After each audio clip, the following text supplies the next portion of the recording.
네, 자, 이번 시간은 역함수의 성질을 한번 같이 보도록 할 건데, 자, 얘들아, 역함수는 언제 존재한댔죠? 1대1 대응일 때 존재하는 거야. 그래서, 자, F라는 함수는요, 1대1 대응이다. 역함수를 얘기할 때는 이제 무조건 1대1 대응인 함수만 얘기하는 거예요. 자, 그리고 I는 항등함수를 나타내는 거 우리 알고 있어요. 앞에서 배웠죠. 자, 그랬을 때, 다음 이 네 가지 성질을 만족하더라라는 겁니다. 사실 이제 네 번째는 우리가 앞에서 합성함수 할 때 했었죠. F라는 함수하고 항등함수를 합성시키면 자기 자신 된다. 라고 했던 건 우리가 이제 합성함수 할 때 했었던 거고, 자, 요 세 가지 한번 같이 보도록 합시다. 자, 굉장히 쉬워요. 자, 우리 오른쪽 이 그림을 통해서 한번 같이 보도록 하자고요. 자, x에서 y로 가는 함수가 있어. 이 함수를 f라고 한번 해볼게요. 자, 그러면 그 역함수를 물었어. 얘들아, 그 역함수는 그 역방향을 얘기하는 거 알겠지? 그게 이제 f 인버스라는 거 알고요. 자, 우리는 역함수라는 말이 나오면 1대1 대응이라는 것도 기억해 줘야 돼. 자, 그래서 이제 소문자 x 하고요. 자, 소문자 y가 이렇게 대응한다. 라고 생각을 해보자라는 거야. 자, 그래서 첫 번째 한번 봅시다. 이게 뭐예요? F 역함수의 다시 역함수. F의 역방향의 다시 역방향을 얘기하는 거야. 자, F의 역방향이 이거잖아. 그거의 다시 역방향을 얘기하는 것은 뭐예요? 이거죠. 그래서 F가 된다라는 거예요. 어렵지 않죠? 그래서 F 인버스의 인버스는 뭐다? 자기 자신 F가 된다라는 것을 우리는 이 그림을 통해서 확인할 수 있어요. 다시 요거의 다시 역함수니까. 다시 말하면 요 방향의 다시 역방향을 얘기한다 이 소리예요. 요 방향이 F잖아요. 그죠? 그래서 우린 기억하셔야 됩니다. F 인버스의 인버스는 자기 자신이 된다라는 것을요. 자, 그리고 이제 두 번째 한번 같이 보도록 합시다. 이제 두 번째도 지금 F하고 F 인버스를 이제 합성을 시켰는데, 자, 보세요, 여러분. 자, 요렇게 가는 게 이제 F야. 자, 그러면은 이제 F 인버스는 Y에서 어디로 가는 거야? X로 가는 게 이제 F 인버스잖아요. 자, 보세요. 대응 관계를 봐라. 자, 지금 X하고 Y가 대응하잖아. 그러면 그 역함수는 그 역방향이니까 Y하고 X가 대응하겠지. 그래서 Y는 누구하고 대응한다? X하고 대응한다. 이런 관계를 만족한다는 거야. 자, 그러면 이제 두 개의 함수를요. F하고 F 인버스를 합성시킬 수 있겠네. 그죠? 자, 요렇게 가는 새로운 함수를 만들 수 있어요. 자, X에서 X로 가는 새로운 함수를 만들었죠. 자, 그러면 얘들아, 자, 우리 이거 두 개 합성시킬 때 이거 순서대로 적어? 아니면 반대로 뒤에서부터 적어? 자, 여러분, 합성함수는요, 결합법칙이 성립하지 않습니다. F도트 G하고 G도트 F가 같지 않아요. 그래서 순서가 중요하다라고 했죠. 자, 그러면 일단 요렇게 이제 합성을 시킬 때 우리 뒤에서부터 적는다라고 했던 걸 꼭 기억해리. F 인버스 도트 F입니다. 자, 요 함수가 어디에서 어디로 가는데 X에서 지금 X로 가는 새로운 함수가 만들어졌죠. 그런데 그 대응하는 관계를 보니까 얘들아, X 자기 자신으로 가네요. 자기 자신으로 가는 게 뭡니까? 항등함수죠. 자기 자신으로 가는 것은 항등함수입니다, 여러분. 자, 그래서 요 녀석이 뭐다? 항등함수구나. F 인버스하고 F를 합성시키면은 뭐가 된다? 항등함수가 된다라는 것을 우리는 아셔야 된다라는 겁니다. 자, 반대도 마찬가지예요. 이제 반대 방향도 한번 같이 볼까요? 자, 이번에는 Y에서 X로, X에서 Y로 갈 때도 마찬가지야. 이게 F고 이게 F 인버스겠죠? 자, 위에 대응하는 관계 그대로 가지고 와요. 자, F 인버스 보이나? Y가 X한테 사랑의 짝대기를 쏘았어. 자, Y가 X한테 사랑의 짝대기를 쏘고요. 자, F라는 함수 여기 있어요. X가 Y한테 사랑의 짝대기를 쏘았네. 자, 이렇게 되는 거예요. 자, 그럼 이것도 마찬가지지. 자, 요렇게 가는 새로운 함수를 만들 수 있죠. 뒤에서부터 불러. 뒤에서부터. 합성함수 뒤에서부터 불러. 자, F도트 F 인버스를 얘기합니다. 이거는 Y에서 Y로 가는 함수인데, 자, 이것도 마찬가지 자기 자신하고 대응되는 거 보이십니까? Y가 Y하고 대응하죠. 자기 자신으로 간다는 겁니다. 그래서 이것도 마찬가지 항등함수가 된다는 거예요. 자, 그래서 우리는 기억하셔야 되겠죠. F 인버스하고 F를 합성시키면은 뭐가 된다? 항등함수 I가 된다라는 것을 기억할 수 있어야 된다라는 겁니다. 자, 4번은 우리가 합성함수 할 때 배웠어요. 자, F하고 항등함수하고 합성시키면은 자기 자신 된다라고 했던 거는 우리가 앞에서 배웠던 내용이고, 자, 역함수에서 새로 나온 거 요거 기억할 수 있겠습니까? F 인버스의 인버스는 다시 자기 자신 되고요. 자, F 인버스하고 F를 여러분 합성시키면은 항등함수 된다라는 것을 기억해 주셔야 됩니다. 아셨죠? 자, 그러면 이제 2번이 해결이 돼요. 자, 2번 한번 볼까요? 어떤 내용인지. 자, 두 함수가 있는데, 자, 두 함수의 합성 합성함수가 있는데요. 그 합성함수를 이제 계산했더니 얘들아 항등함수가 됐다는 거야. 자, G.F를 계산했는데 이게 항등함수가 됐고 F.G를 계산했는데도 항등함수가 됐다 이 소리인 거야. 자, 그러면 이거 무슨 소리냐? 우리가 2번하고 3번에서 보세요.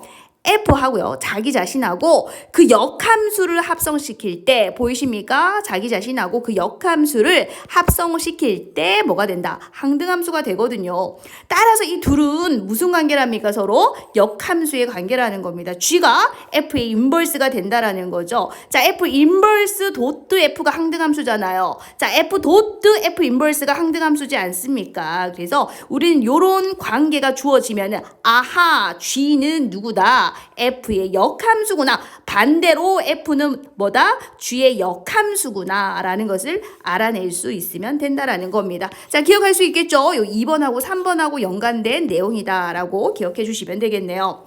자, 이제 세 번째 내용 한번 같이 볼게요. 자, 합성함수의 역함수를 구하시오. 자, G.F라는 이제 합성함수가 있어요. 우리 이 그림 한번 같이 보실까요? 자, 요렇게 가는 함수가 F고요. 자, 요렇게 가는 함수가 G야. 그럼 이렇게 가는 함수는 얘들아 뒤에서부터 부른다 했죠. G.F죠. G.F. 자, 여기서 요렇게 가는 함수가 G.F다 이 소린 거야. 자, 화살표의 방향을 보세요. 요렇게 가는 게 누구다? 얘다 이 소린 거야. 그럼 얘들아 그 역방향이 뭡니까? 요거의 인버스가 될 거잖아. 역방향이니까. 보이시나요? 자, 요 아이 보이십니까? 자, 요 녀석이 자, Z에서 어디로 간다? Z에서 X로 가는 것이 요 녀석의 역함수다라는 겁니다. 여기까지 따라오셨을까요? 자, 그러면 이제 그게 뭐 하고 같느냐? 다음과 같더라 이 소리인 거야. 자, 여러분 결론을 쉽게 알려드릴 테니까 자, 다시 한번 보세요. 자, G.F의 역함수는 얘들아 여기서 이렇게 가는 것을 얘기해. 보이시죠? Z에서 X로 가는 거, Z에서 X로 가는 것이 요거의 역함수다. 우리 빨간 펜으로 한번 표시해 볼까요? 자, 요 아이의 역함수가 자, Z에서 어디로 간다? X로 갑니다, 여러분. 이렇게 가는 거야. 자, 그게 뭐 하고 같냐면 얘하고 같다는 거예요. 보세요, 여러분. 자, 요렇게 가는 게 G죠. 자, 그럼 요렇게 가는 것은 G 인버스인 거 아시겠죠? 자, 요렇게 가는 게 F잖아. 자, 그러면 이렇게 가는 게 F 인버스인 것도 아시겠죠? 자, 그럼 얘들아 여기서 이렇게 가는 함수는 얘하고 얘를 합성시킨 거야. 자, 그럼 여기서 이렇게 갈 때는 자, 요 녀석이 뒤에 있는 거죠. 출발 지점을 보세요. 출발 지점을 보면 얘가 앞에 있고 얘가 뒤에 있는 거잖아. 내가 이쪽으로 가니까. 자, 그래서 합성함수 요렇게 갈 때는 뒤에서 앞에 거 부른다 그랬어. 그래서 F 인버스 도또 G 인버스다. 자, 어떻습니까, 여러분? 똑같죠? 자, 요 아이도 뭐예요? Z에서 X로 가고요. 자, 이 두 개의 함수를 합성을 시킨 것도 Z에서 X로 간다라는 것을 그림을 통해서 확인할 수 있죠. 선생님 어려워요. 괜찮아. 어려우면요. 자, 요것만 기억하셔도 괜찮습니다. 자, 두 개의 함수를 이제 인버스를 했어. 합성 함수를 인버스 했어요. 자, 그 합성 함수는 뭐가 중요하댔지? 교환 법칙이 성립하지 않는다 그랬어, 얘들아. 일반적으로 교환 법칙 성립하지 않잖아. 그래서 순서가 중요하다 그랬죠. 자, 그래서 이것도요, 마찬가지. 뒤에서부터 보이나? 분배 법칙 하는 거예요. 이게 분배 법칙. 요 마이너스 1제곱 보이시죠? 자, 요 인버스를요, 분배 법칙을 할 건데, 뒤에서부터, 얘들아. 뒤에서부터 분배 법칙 한다는 거야. 이해되겠어? 요 결과만 기억하고 계셔도 괜찮습니다. 처음 공부하실 때는.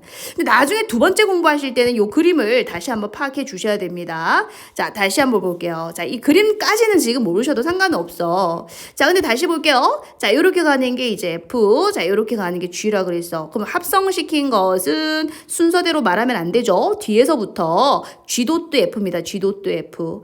자, 그럼 여기서 이렇게 가는 것도 자, 요 아이의 입장에서는 출발 지점을 보세요. 요렇게 여기서 출발하잖아요. 그러니까 얘가 뒤에 있고 얘가 앞에 있는 거잖아. 그래서 요렇게 가는 것은 F 인버스 도트 G 인버스 이렇게 되는 거야. 자, 그래서 요 아이의 역함수하고 얘하고 어떻다? 같다. 이렇게 되는데 이게 혹시 이해가 잘 안 되시는 분들은 요것만 기억하셔도 상관없다 이 얘기인 거야. 자, 이 인버스를 분배 법칙 할 건데 얘들아 분배 법칙 할 건데 중요한 건 뭐예요? 뒤에서부터 분배 법칙 한다는 것을 기억해 주시면 되겠죠. 자, 순서를 기억해 줘. 자, 뒤에서부터 얘가 1번인 거야. 자, 뒤에서부터 이거 꼭 기억해 줘야 돼. 자, 여기 두 번째야. 기억해 주시고. 자, 합성함수는 이제 교환 법칙이 성립하지 않기 때문에 그 순서가 중요하다라는 것을 꼭 기억해 주셔야 됩니다. 자, 네 번째 굉장히 중요하죠. 자, 여러분 이거 별표 한번 해 보실까요? 이거 별표입니다. 별표. 자, 별표. 자, 우리가 앞에서 역함수를 구하시오. 어떻게 구한댔지? 자, 예를 들어서 한 번만 다시 기억해볼까? 자, y는 자 2x-4. 자, 요 아이의 역함수를 구하시오라고 할 때, 쌤 뭐라 그랬어? 역함수는 정역과 공역의 위치가 바뀌는 거라 그랬잖아. 그래서 x하고 y의 자리가 바뀌면 된다 그랬지. 그럼 x는 2y 빼기 4고, 요 아이를 정리만, y는 이꼴로 정리만 해주면 된다 그랬잖아. 그죠? 이게 역함수거든. 자, 역함수 구하는 방법이 뭐라고요? x하고 y의 자리가 바뀐다. 얘들아, x하고 y의 자리 바뀌는 게 뭐였습니까? 우리 수상 맨 뒷부분에서 우리가 대칭이동 할 때 배웠죠. y는 x에 대하여 대칭이동을 하면 x하고 y의 자리가 바뀌었던 거 혹시 기억나십니까? 자, y는 x에 대하여 대칭이동하면 x하고 y의 자리가 바뀌었던 거 기억나시냐고요. 자, 보세요, 여러분. 자, y는 fx라는 이 함수, 이 그래프 위에 a, b가 있어요. 자, 근데 이제 y는 x에 대하여 대칭을 시키잖아. 얘들아, a, b를요. y는 x에 대하여 대칭시키면은 b, a 된다고 우리 배웠죠. 이 둘이 자리가 바뀐단 말이야. 이 정역과 공역, x 좌표하고 y 좌표가 자리가 바뀐다니까요. 자, 그래서 우리는 x하고 y의 자리가 바뀌는 게 뭐예요? y는 x에 대하여 대칭인 거였단 말이야. 이게 수상 제일 마지막 파트에 있었죠. 여러분 이거 별표해 주셔야 됩니다. 자, 그래서 이 두 개의 함수가 있는데 이 둘이가요 역함수의 관계에 있다라는 겁니다. f의 역함수가 f 인버스고 요 아이의 역함수가 다시 얘지 않습니까? 근데 이 둘은 어떤 관계가 있느냐? y는 x에 대하여 대칭인 관계에 있다라는 겁니다. 우리 역함수 구할 때 또는 역함수의 정의를 생각해 보시면은 정역과 공역의 자리가 완전히 바뀌었던 거 기억나시죠? 그게 y는 x에 대하여 대칭인 거잖아요. 그죠? 자, 굉장히 중요하니까 꼭 밑줄 그어 주셔야 되고 별표해 주셔야 되겠습니다.